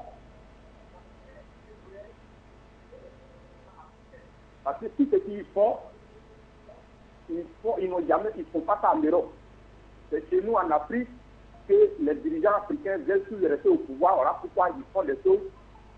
Quand les élections se passent, il n'est pas eu les élections, mais il s'est dit qu'il a eu, et c'est par là que suit. C'est ça qui permet à les Européens, à la Cour pénale internationale, de poursuivre les dirigeants africains. Voilà, c'est ce que je voulais vous dire. Je vous remercie. En tout cas, selon notre confrère qui nous appelait, en tout cas, tout droit de la Guinée équatoriale, nous faisait comprendre, en fait, si la Cour pénale internationale est aujourd'hui derrière le dos des chefs d'État africains, c'est justement parce qu'ils veulent demeurer au pouvoir. Ça peut être une raison parmi tant d'autres. Mais nous n'allons pas absolument nous appesantir sur cette raison. Nous savons également certains chefs d'État du côté de l'Occident qui sont restés longtemps au pouvoir. Donc nous n'allons pas juger les chefs d'État africains à partir d'une raison aussi simple comme celle-là, pour dire que parce qu'ils veulent déjà, même quand on parle de rester au pouvoir, qu'est-ce qu'on veut réellement dire? Parce que moi, je vais vous dire une chose simple aujourd'hui. Raoul Pépin Béna, lorsqu'on regarde le cas de la France, depuis à peu près 1896, il n'y a que 2 partis politiques qui sont succédés à la présidence, à l'Élysée. On parle bien sûr du Parti socialiste et surtout de la droite. Si vous allez encore regarder, c'est le même cas en Allemagne, c'est le même cas aux États-Unis. Je pourrais vous citer encore de nombreux cas, comme le cas également de la Grande-Bretagne. On parle toujours du Parti travailliste et on parle des conservateurs. Alors, qu'est-ce qu'on appelle rester et demeurer au pouvoir? Puisque même en Occident, on a tendance à changer, à prendre les mêmes et de recommencer. Que les Occidentaux nous disent donc, c'est que la démocratie. Il faut quand même essayer de savoir une chose également, c'est qu'en Afrique, nous connaissons une chose simple, la chefferie. C'est clair. Lorsque vous êtes chef, c'est à vie. À vie. Lorsque vous mourrez, on prend votre fils, on pose là. Et nous savons également que même la Bible le sait, c'est le chef qui a toujours raison, il demeure jusqu'à sa mort. Tout à fait. Sud Quotidien, c'est un autre quotidien africain. Nous sommes là au Sénégal. On va également avoir le rédacteur en chef de Sud Quotidien tout à l'heure au téléphone. Oui, nous allons avoir déjà, avant de passer à Sud Quotidien, passons déjà avec cet appel, Monsieur Victor. On espère que Monsieur Victor, qui nous appelle tout droit du Cameroun, précisément dans la capitale camerounaise. Bonsoir, Monsieur Victor. ouais. Bonsoir, monsieur Victor. Je parlais aussi de l'homosexuel qu'on parle, et des présidents africains qu'on nous impose aujourd'hui. Donc, nos présidents, nous ne voulons pas que ce sont les Blancs qui viennent nous imposer en nous disant d'enlever nos présidents. C'est nous-mêmes qui devons élire nos présidents et enlever nos présidents de leurs chaises. Alors aujourd'hui, si là, les Blancs nous amènent tout ça. Nous voulons les présidents qui font des choses et non des présidents qui vont rester comme des marionnettes pour les Blancs. Nous ne voulons pas ça. Aujourd'hui, si on en a marre que le Blanc ne nous amène pas leur démocratie là-bas pour nous imposer n'importe quoi qu'ils veulent. Nous, ici là aujourd'hui, n'importe quel président, tu peux vieillir, mais si tu travailles pour l'Afrique et pour ton pays, nous allons te voter. Nous ne voulons pas que les Blancs parlent là-bas avec leur démocratie en disant qu'ils viennent ici en Afrique nous apprendre la démocratie. Le noir a d'abord vu cette démocratie avant eux. Nous vivons avant, dans l'harmonie. Aujourd'hui, ils sont en train de nous battre pour rien. Merci beaucoup de tout ce que vous faites pour Afrique Média. Merci beaucoup. À n'importe quelle heure, je serai là avec vous. Merci beaucoup, monsieur Victor, pour votre participation et surtout pour votre intervention. Monsieur Victor nous fait comprendre une chose simple, c'est qu'en fait, qu'on laisse les Africains gérer leur pays comme ils le veulent, qu'on laisse les chefs d'État là où ils sont, c'est aux Africains de les enlever. Ce n'est pas la Cour pénale internationale de venir les enlever là. Et ce n'est pas également aux Occidentaux de venir en tout cas montrer leur démocratie aux Africains. Surtout que c'est deux cultures bien différentes.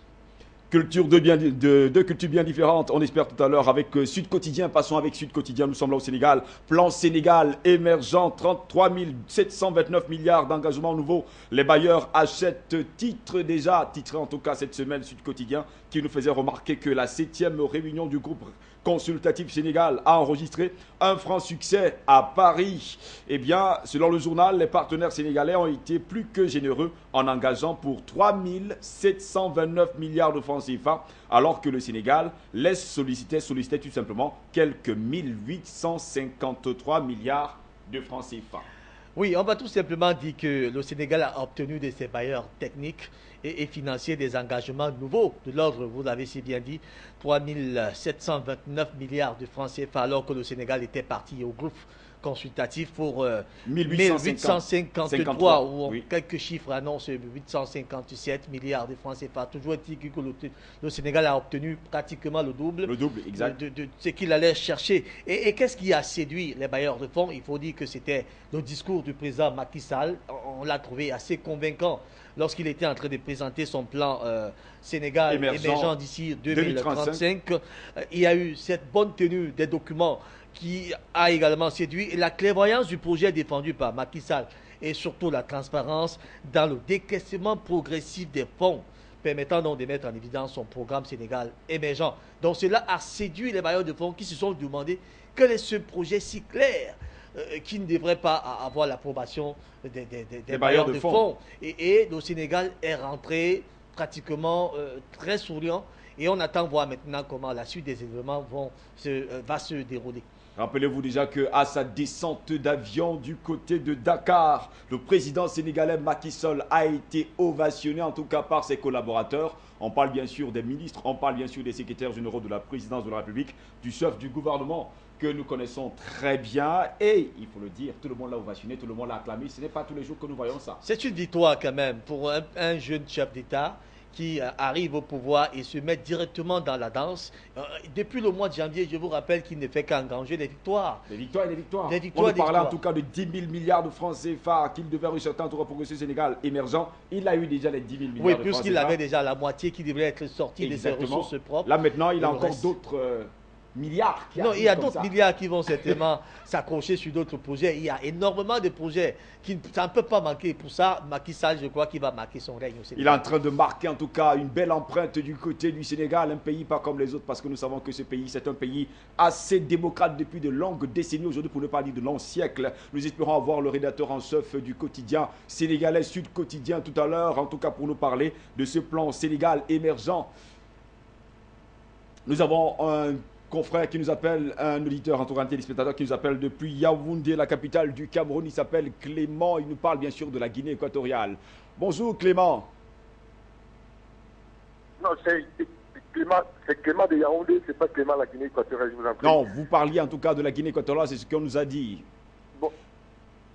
Allez-y, on vous écoute. C'est pas de la Guinée équatoriale. Je voudrais intervenir par rapport au problème des présidents africains qui sont acculés par les Européens. Là. Exact. Je voudrais tout simplement nous faire comprendre que c'est un problème multiculturel. Un problème vraiment multiculturel. Nous sommes africains, nous sommes des partout, nous avons des valeurs à nous. Nous avons des valeurs à nous, nous n'allons pas vivre comme ces gens-là. Eux, ils ont leur culture, nous avons notre culture.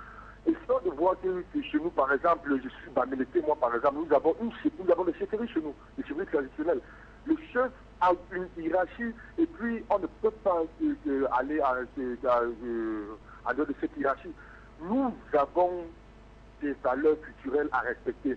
Nous pouvons accepter que ce président-là meurt au pouvoir. On s'en fout de ce que ces blancs-là vont passer.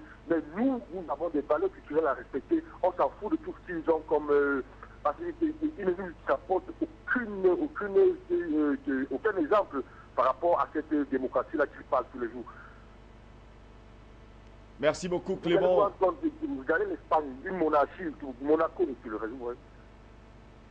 Merci beaucoup Clément pour votre contribution. Clément nous disait tout simplement que nous sommes en Afrique, nous avons notre culture, nous n'avons pas la culture occidentale, c'est deux cultures très différentes. En tout cas les Occidentaux ont la leur et nous également nous avons la nôtre. Et puis quand il parlait, en tout cas de chez lui, il nous parlait qu'il était Bamileke du Cameroun. En fait on parle de l'ouest du Cameroun et il nous faisait comprendre que là-bas il y a les chefs et quand il est au pouvoir, même s'il meurt, c'est là qu'on commence à chercher un nouveau chef. En tout cas c'est ce qui se passe en tout cas un peu partout sur le continent noir, nous le savons super bien et c'est justement pourquoi nous avons notre culture, elle ne devra pas changer aujourd'hui parce qu'un peuple sans culture, il faut le dire, ce peuple est carrément totalement foutu. perdu, il est passé de la carte. Nous étions là avec Sud Quotidien. Nous espérons tout simplement que nous allons avoir une personne de Sud Quotidien dans les quelques minutes qui vont suivre pour nous parler bien sûr de ce Sénégal, ce plan Sénégal émergent pour 2035. Allons-y avec un autre quotidien. Cette fois-ci, c'est Alerte qui nous parlait des pleurs et des cicatrices de la Benoué. C'était le grand titre du mensuel Alerte. Le journal nous parlait en tout cas du non-retour de la dépouille du premier chef d'État camerounais Amadou Ahidjo, l'incarcération de Marafa Amidou Yaya et surtout de Iya Mohamed, les souvenirs des exécutions, exil et emprisonnement au lendemain du 6 avril 1984. Les réactions des habitants de Garoua, c'était en tout cas dans les colonnes du journal, c'était un dossier qui avait été préparé en tout cas par nos confrères du journal Alerte qui est un mensuel qui paraît en tout cas une fois par mois, comme vous le voyez à la grande une de ce journal, pleurs et cicatrices de la Benoué. C'est vrai, pleurs et cicatrices de la Benoué, c'est tout simplement une nostalgie. Les confrères sont entrés dans la nostalgie, ils se sont rappelés de cette époque du 6 avril 1984.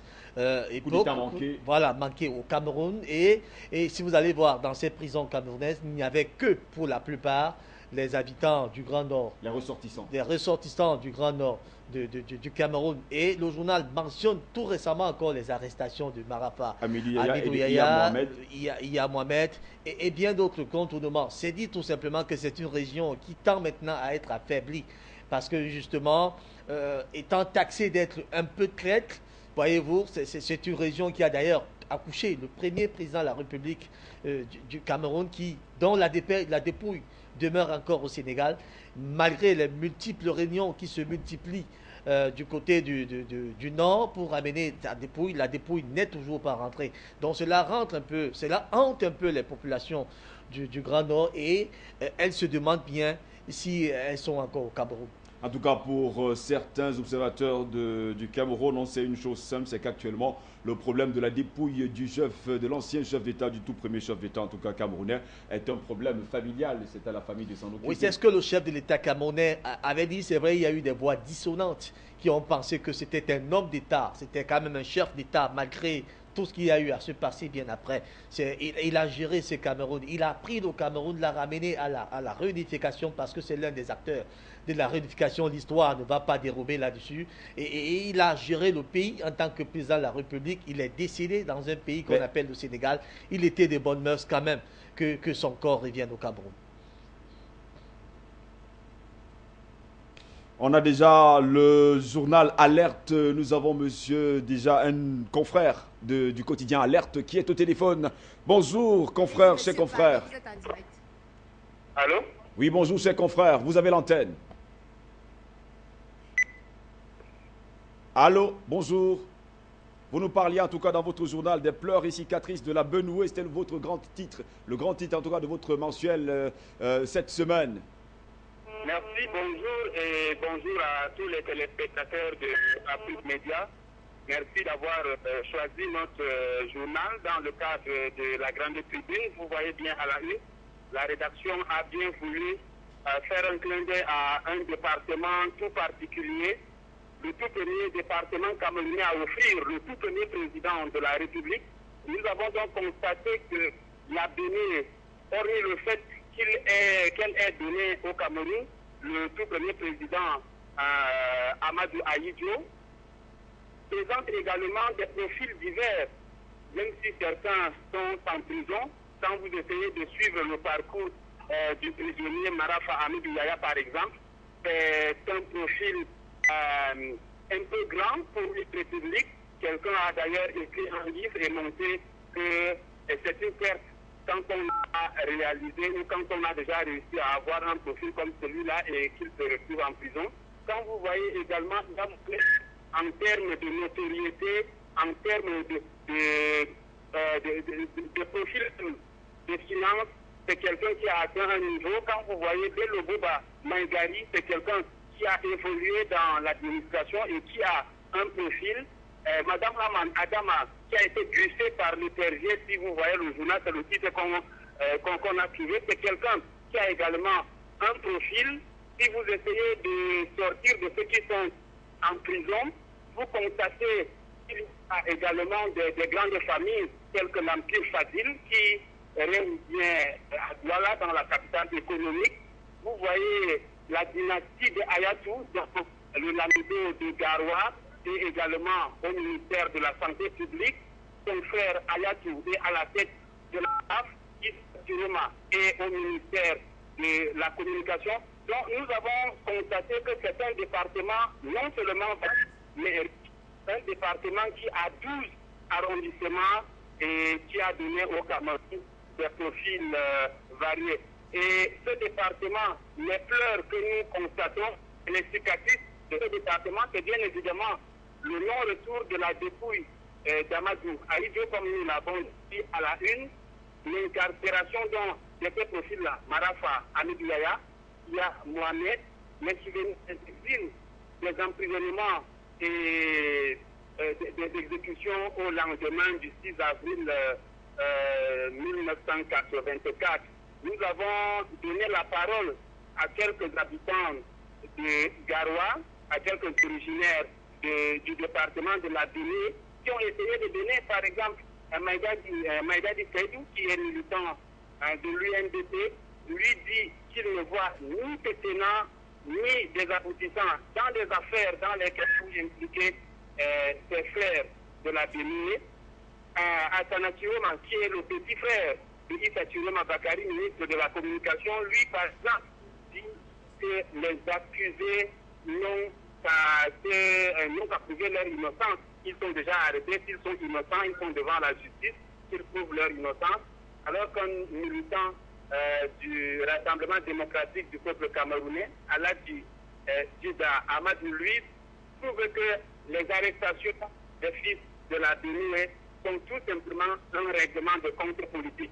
En plus, c'est ce dossier qui constitue la thème de l'édition du journal Alerte qui est en kiosque.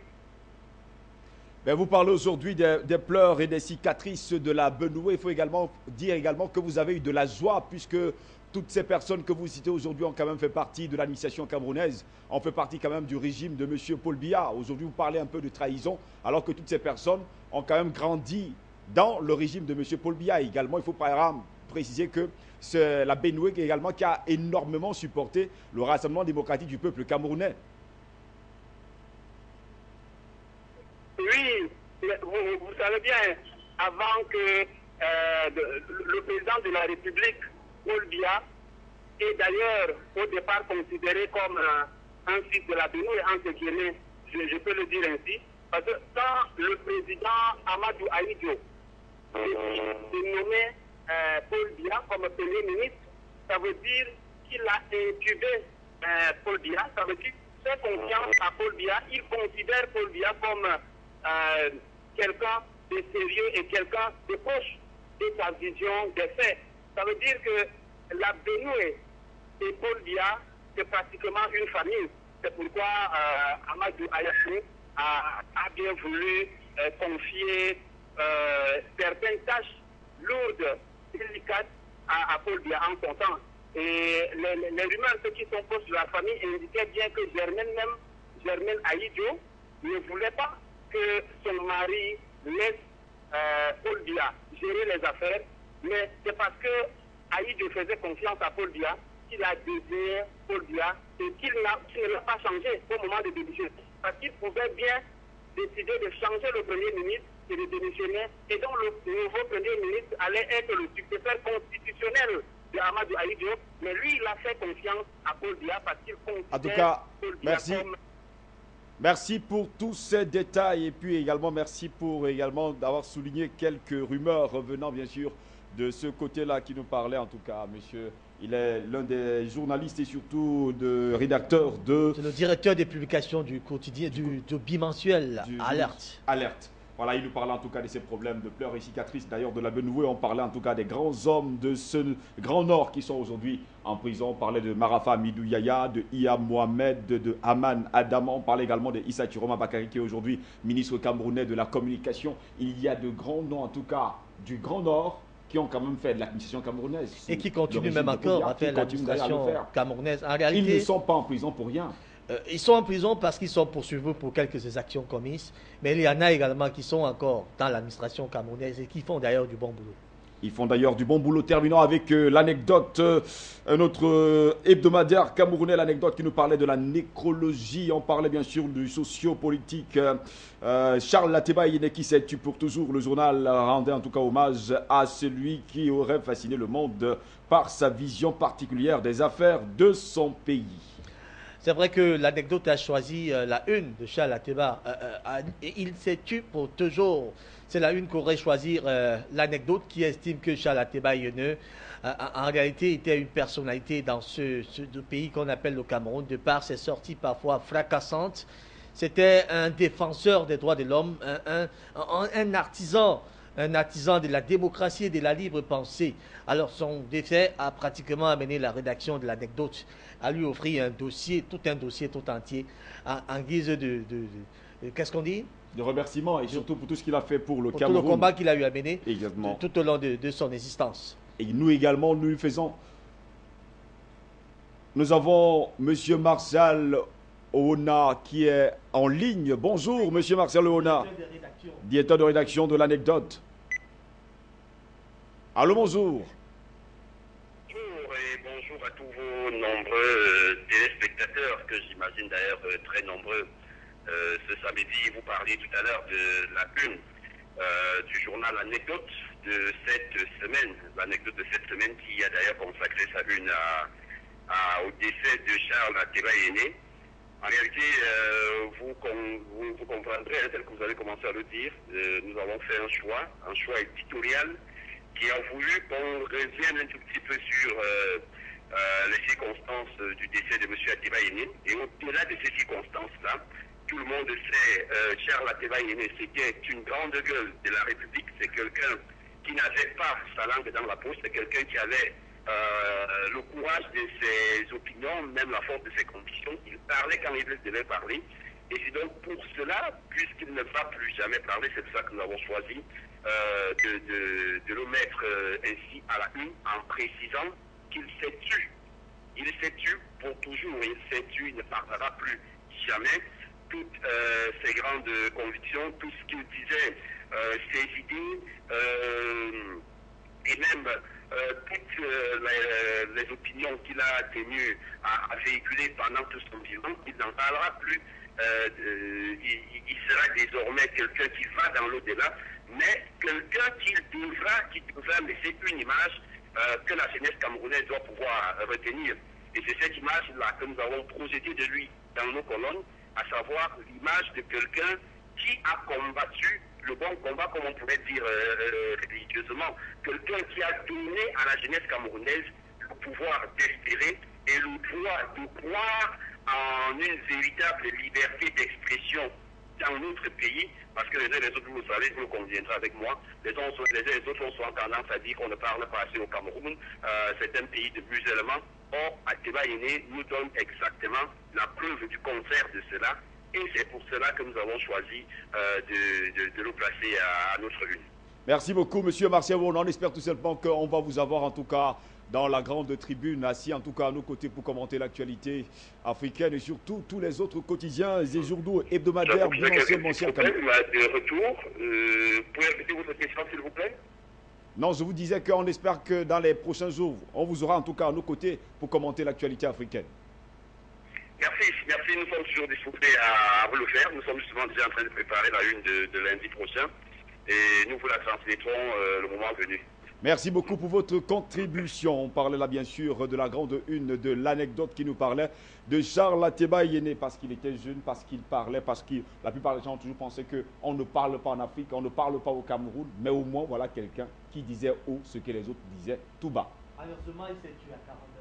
À 49 ans, il s'est tué. On espère tout simplement que la jeunesse va continuer à parler également. On va terminer par l'Égypte avec Al-Aram. C'est un journal égyptien qui nous parlait des eaux du Nil. Le Caire face à l'entêtement éthiopien. C'est la une qu'aurait choisi Al-Aram. Cette semaine, le journal nous faisait savoir que la construction d'un barrage hydroélectrique sur le Nil bleu provoque de vives tensions avec le Caire. L'Égypte aurait peur d'une réduction de son quota sur les eaux du fleuve, poursuivait d'ailleurs le journal cette semaine. C'est vrai que si ce barrage est achevé, il sera pratiquement le plus long de l'Afrique, avec 1800 mètres de long, 170 mètres de hauteur et surtout d'un volume de 10 millions de mètres cubes. Et c'est ce qui attire d'ailleurs toutes les méfiances de l'Égypte, qui estime que le Nil, qui va supporter les eaux de ce barrage, ravitaille également l'Égypte à pratiquement à 95%. Et le gouvernement égyptien entend aller jusqu'au bout dans sa diplomatie pour empêcher l'Éthiopie de mettre sur pied ce barrage qui peut dévier les eaux du Nil et mettra en péril l'Égypte. Al-Aram, qui nous relaie l'information, précise exactement que le gouvernement éthiopien ne veut pas des négociations dans cette affaire et que l'Égypte entend également mettre tout son rouleau sur la diplomatie étrangère pour persuader l'Éthiopie d'arrêter ce barrage. En tout cas, comme le disait Al-Aram cette semaine, au du Nil, le Caire face à l'entêtement éthiopien, c'était la grande une qu'aurait choisi. Qu'a choisi en tout cas Al-Aram cette semaine. Le journal nous faisait savoir que la construction d'un barrage hydroélectrique sur le Nil bleu provoque de vives tensions avec le Caire. L'Égypte aurait peur d'une réduction de son quota sur les eaux du fleuve, poursuivaient nos confrères. Et je précise là que cela va coûter 3,2 milliards d'euros de francs. Pour la construction de ce barrage. Donc, l'Éthiopie aura besoin de la Banque mondiale et de l'Italie pour finaliser ce barrage. Raoul Pépin Bena, nous arrivons au terme de cette autre édition de Grande Tribune.